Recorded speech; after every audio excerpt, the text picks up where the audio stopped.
Philippines has become the first country to close its financial markets in response to the COVID-19 pandemic. A person under observation has tested positive for the novel coronavirus. The call of different groups from the medical community for a 2-week enhanced community quarantine. I fully understand why your health workers would like to ask for such a timeout period. They have been in the front lines for months and are exhausted. Lang, here you stretch your patience.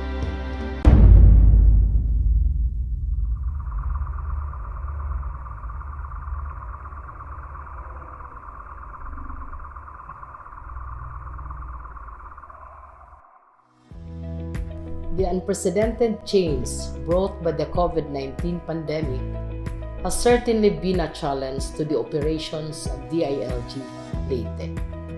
As we traverse the new normal, our office needed to adapt with the current situation to ensure that the deliverables of the department will still be accomplished on time and with the best quality.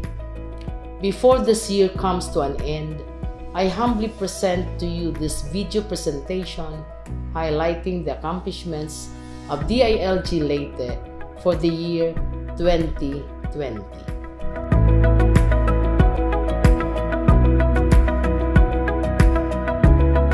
Despite the COVID-19 pandemic, DILG Leyte fulfilled its mission of promoting peace and order, ensuring public safety, and strengthening local government capability. The following are the outcome areas.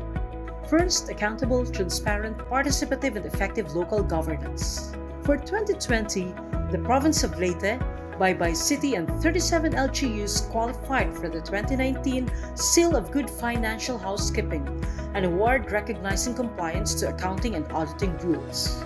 Barangay assemblies were postponed in most LGUs for the first semester but resumed during the second semester.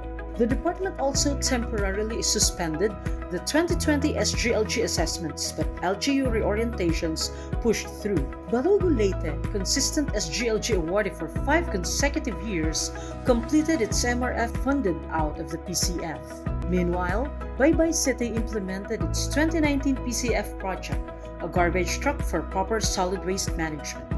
Baybay CLGOO also assisted in monitoring 2018 PCF Evacuation Center in Barangay Maganhan.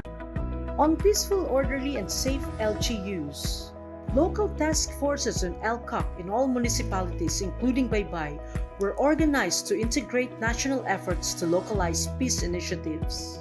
Financial assistance was distributed to the ECLIP beneficiaries last January in San Isidro, Leyte, with President Rodrigo Duterte and SILG Eduardo Año as guests.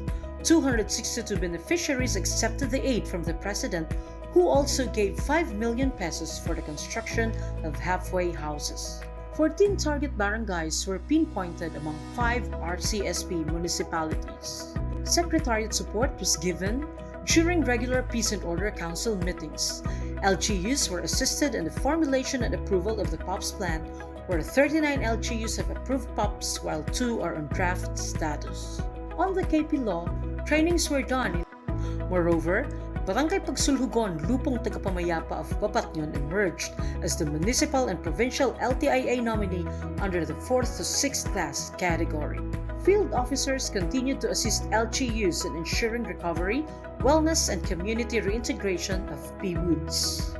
On socially protective and safe LGUs, on the Balik Probinsya Bagong Pag-asa program, Mayorga used its AMDRR 2019 vehicle to transport BP2 beneficiaries.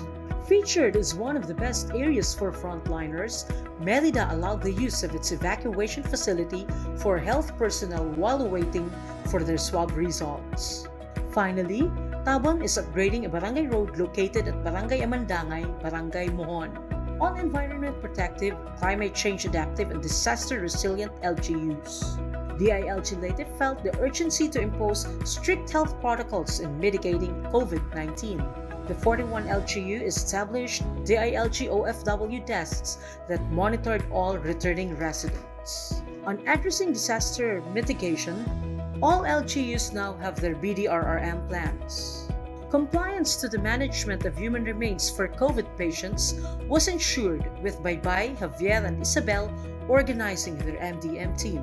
On business-friendly and competitive LGUs, the EODB and Efficient Government Service Delivery Act of 2018 was fully complied. Of date, 38 LGUs have established BOSS while 32 have their JITs. 10 LGUs availed of the online eBPLS users training, while on-site audit review on BPLS and EODB was done in 4 municipalities.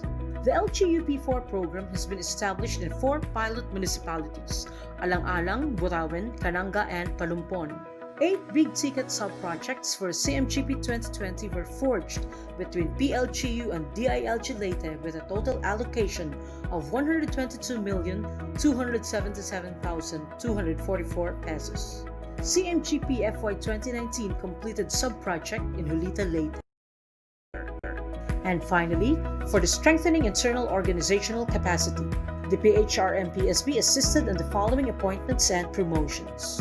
6 LGO02s were deployed to the 53rd batch of LGO02 training expected to finish by 2021. 157 contact tracers and 2 administrative staff under contract of service were hired and deployed. 6 provincial team conferences and 3 cluster meetings were held. Safety kits were distributed to all employees. Alternative work arrangements were employed, and the BFP and the DOH conducted disinfection activities and swab tests. 2020 has indeed been a challenging year, yet DILG Leyte remained unfazed as it adapted to the drastic changes wrought by COVID-19. As this year comes to an end, I would like to extend my sincerest gratitude to our provincial staff, especially to our field officers. With the dedication, competence, and commitment of our team, I am confident that next year and the succeeding years will be bountiful to us. Now, as we step forward to another year, we hope to sustain the great efforts we have made despite the pandemic, and we are looking forward to surpass these efforts next year and in the years to come.